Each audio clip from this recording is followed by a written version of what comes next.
Hasil mengecewakan di bulan Oktober sejatinya masih terasa nggak enak buat fans timnas Indonesia saat ini. Gimana nggak, dua pertandingan yang secara kalkulasi dan realistis bisa kita sapu bersih, namun cuma mendapat 1 poin. Meskipun begitu, kita tetap harus bangga dan yakin kalau tim Garuda pastinya akan bangkit. Jangan hanya karena ekspektasi kita yang terlalu tinggi, lalu menganggap kekalahan atas Cina adalah akhir dari segalanya. Harapan dan asa timnas Indonesia di round ketiga ini masih sangat terbuka, walaupun di satu sisi memang sangatlah berat. Ya, melawan Jepang dan Arab Saudi tentu bukan perkara mudah bagi JIZ dan kolega. Terutama soal Jepang, ya semua sepakat kalau tim ini adalah yang terkuat dari sisi manapun. Sehingga bisa mencuri 1 poin saja itu sudah sangat patut untuk kita syukuri. Namun soal melawan Arab Saudi, jelas peluang untuk meraih 3 poin itu bukan hal yang mustahil, walaupun itu juga nggak gampang. Di satu sisi Arab sendiri kini sedang menata ulang timnya bersama pelatih yang dulu hilang kini telah kembali pulang, yakni Hervé Renard. Semua tahu kalau di era Mancini Arab ini beneran enggak menggigit. Dan kembalinya Hervé Renard diprediksi akan menaikkan kembali mental tim secara menyeluruh karena memang itulah tugas pertama yang harus dilakukan oleh pelatih asal Prancis tersebut. Kemudian untuk Indonesia, Coach Sintayong yang sebelumnya sudah memanggil 27 pemain tiba-tiba memberi isyarat kalau mau memanggil lagi 1 pemain ke skuadnya. Mungkin pemain tambahan ini agak sedikit terlambat datangnya, kata Sintayong. Kabar mengejutkan ini tentunya membuat publik bertanya-tanya, siapa kira-kira pemain yang akan menyusul ini? Teka-teki ini pun dijawab oleh Coach Shin yang menyebutkan bahwa 1 pemain tambahan itu bukanlah Asnawi Mangkualam Bahar. Meski Asnawi telah berangsur pulih dari cederanya, bahkan telah tampil di 2 laga terakhir Port FC, STY tetap enggan untuk memanggilnya dengan alasan cedera sang pemain berpotensi bisa lebih parah jika dipaksa bermain. Karena itulah nama Kevin Dijk yang muncul sebagai kandidat terkuat, mengingat pemain FC Copenhagen itu selangkah lagi menyelesaikan proses naturalisasinya. Jika proses naturalisasi Kevin Dijk usai dalam beberapa hari ke depan, dirinya pun berpotensi untuk tampil melawan Jepang dan Arab Saudi di bulan ini. Tapi di lain sisi, di momentum seperti ini, saat dikabarkan kalau 1 pemain tambahan ini adalah Elkan Bagot. Setelah 2 bulan dilalui Elkan Bagot dalam kondisi badai cedera, akhirnya pada saat Blackpool melawan Liverpool U21 pada ajang Bristol Street Motor Trophy Kamis 7 November, pemain bongsor ini pun kembali turun ke lapangan dengan total 45 menit bermain. Pemain kelahiran Thailand ini cukup sukses menjadi penjaga lini belakang dengan hanya mencatatkan salah 2 kali dari 25 umpan yang dibuat dengan akurasi yang menyentuh angka 92%.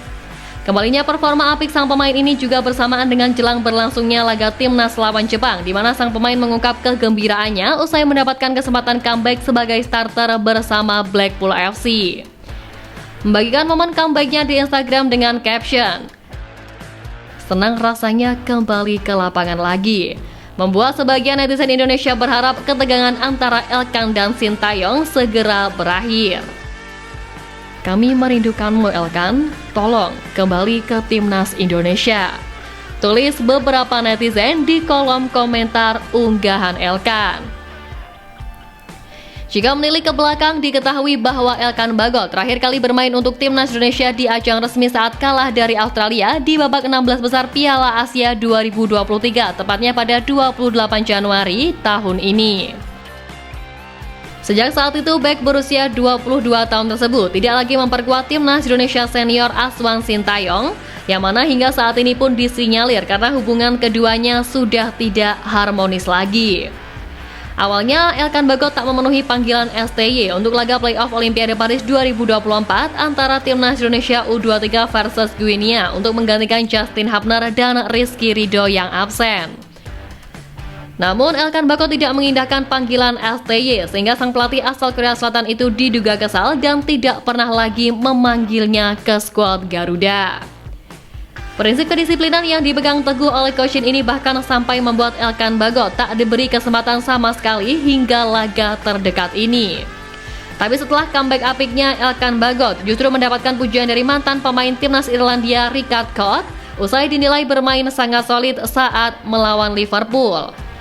Sang asisten pelatih Blackpool itu awalnya mengatakan bahwa Elkan Bagot merasa frustasi selama menjalani pemulihan dari cederanya sehingga absen berbulan-bulan. Menurutnya, Elkan telah melewati masa-masa sulit untuk penyembuhan cederanya dan tampil apik sebagai starter pada laga kontra Liverpool. Karena ini, Elkan dinilai sangat layak untuk kembali dipanggil ke timnas Indonesia dengan potensi yang dimiliki. Meski begitu, soal peluang Elkan Bagot menjadi satu pemain tambahan yang dipanggil Coach Shin nanti masih belum diketahui karena masih sebatas rumor yang secara kebetulan juga pas momennya. Yang jelas, terlepas dari itu, tim Garuda pokoknya harus benar-benar bisa move on atas segala hasil mengecewakan di bulan Oktober lalu. Ya, pada akhirnya nasi udah menjadi bubur, dan tinggal gimana caranya kita mengolah bubur itu jadi makanan yang enak untuk dimakan. Begitu pula dengan pemain timnas Indonesia. Sedih dan kecewa itu wajar, tapi kalian juga harus bangga sama diri kalian masing-masing yang sudah sampai di titik ini. Dan suka tak suka dengan hasil ini memperlihatkan kalau level kita ya sejatinya memang belum sehebat itu. Jadi masih ada banyak hal yang bisa ditingkatkan karena peluang itu pun masih terbuka. Untuk itu semoga saja Coach Shin bisa lebih percaya diri untuk memaksimalkan kapasitas pemain yang ada, terutama ya soal berani bermain menyerang. Oke lah, kalau lawan Jepang kita bertahan total, tapi pas melawan Arab itu, ayo nggak apa-apa. Sekalian ambil resiko daripada parkir bus, tapi ujung-ujungnya jebol, ya susah juga. Kami masih percaya para pemain Indonesia sangat punya kapasitas untuk bermain menyerang. Jadi selama enggak ada blunder, enggak ada miskom atau kesalahan elementer lainnya, peluang itu pasti ada. Insya Allah target minimal 4 poin dari Jepang serta Arab bukanlah target yang muluk-muluk. Berat pasti, namun bukan berarti Indonesia enggak ada peluang sama sekali. Ya untuk itu sekali lagi semangat Garudaku, percayalah kalian itu tim yang bagus, jadi nggak usah minder.